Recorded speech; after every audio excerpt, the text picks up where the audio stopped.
പറഞ്ഞാ ഞങ്ങളെ കളി ഒലക്കാണ് എന്താ ചങ്ങായി സമനില പിടിച്ചാ കളി. അതിനൊക്കെ ഞങ്ങളെ എന്റെ വാപ്പയാണ് നിങ്ങളല്ലേ നമ്മളെ കുട്ടിയൊക്കെ ഗോളിന്റെ അടിച്ചിട്ടുണ്ട്. CR7 ഇങ്ങനെ ഒരു നിർത്താം, അങ്ങനെ നിർത്താൻ നിൽക്കാണ്ട്. അത് നിങ്ങൾക്ക് അറിയില്ല. അതിനൊക്കെ ഞങ്ങളെ ശ്രീലങ്ക. ശ്രീലങ്ക നിങ്ങൾ ഇന്നും ഇന്നലല്ലേ കളി കാണാൻ തുടങ്ങിയായി? അപ്പൊ ഞാൻ വിചാരിച്ചു എനിക്ക് ഇന്നീലേറെ വയസ്സുണ്ടോന്നേ. എംബാപ്പിയോ ഇജെങ്ങാനും ഇനി ഇവിടുന്ന് ക്ലബ്ബൊക്കെ കളി കാണാൻ പോകും. അല്ലെ പുറം ഞാനാ പൊളിച്ചേക്കാൻ. ഇവിടുത്തെ TV എല്ലാം ശരിയാക്കി കൊണ്ടുവരാൻ വേണ്ടി കേട്ടോ. അതിനെത്തൊരു കുഴപ്പം. അതിൽ കളി കാണുന്നില്ല. അതന്നെ എറിഞ്ഞാൽ പൊട്ടിച്ചേക്കാൻ ഞാൻ TV. കോയേറ്റ് കളിച്ചാൽ നിൽക്കരുത്. അതിന്റെ കാരണം എനിക്ക് TV വാങ്ങാൻ പൈസ അയച്ചാൽ നിന്നില്ലേ? അതിന്റെ പുട്ടടിച്ച് കാണ്ട് ഞാൻ പുട്ടല്ല അടിച്ച പൊറാട്ട തിന്ന്.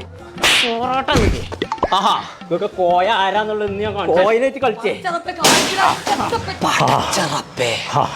ചേലക്കാതെ യൂസ് പാജിന്റെ പേരീത്ത ബാക്കി TV വാങ്ങിക്കൊടുത്തോ. പെരുന്തൽമണ്ണ ഇമേജ് പോയിക്കോ. എയിം എന്നാണ് അതിന്റെ പേര്. TV ഓടട്ടെ എന്നാണ്ട് ഓടും, നിക്കട്ടെ തറാ നിൽക്കും. കാളല്ല TV. ഈ ഹെയിം ടിവിന്റെ പ്രത്യേകത എന്താ? ഒരു ഗൂഗിൾ TV ആണ്, QLED TV ആണ്. മാത്രമല്ല അതിനകത്ത് ഫാർ ഫീൽഡ് ഓപ്ഷൻ വരുന്നുണ്ട്. അതായത് നമുക്ക് റിമോട്ടിന്റെ ആവശ്യം വരില്ല. നമുക്ക് റിമോട്ട് ഇല്ലാണ്ട് വോയിസ് ഉപയോഗിച്ചുകൊണ്ട് ഇത് കൺട്രോൾ ചെയ്യാൻ സാധിക്കും. മാത്രമല്ല ഇത് നമുക്ക് 4 വർഷത്തെ വാറന്റിയിൽ നമുക്ക് ഇത് പർച്ചേസ് ചെയ്യാൻ സാധിക്കും. പിന്നെ 000 ഓഫറും ഉണ്ട്. TV അയിമന്നെ മതി. ഇതെടുത്തോളി. അപ്പൊ ചങ്കളെ ഹെയിം എന്നുള്ള ഈ TV വാങ്ങണമെന്നുണ്ടെങ്കിൽ ഇപ്പൊ തന്നെ വിട്ടോളിട്ടോ. നമ്മളെ പെരിന്തൽമണ്ണുള്ള ഇമേജ് മൊബൈൽസ്.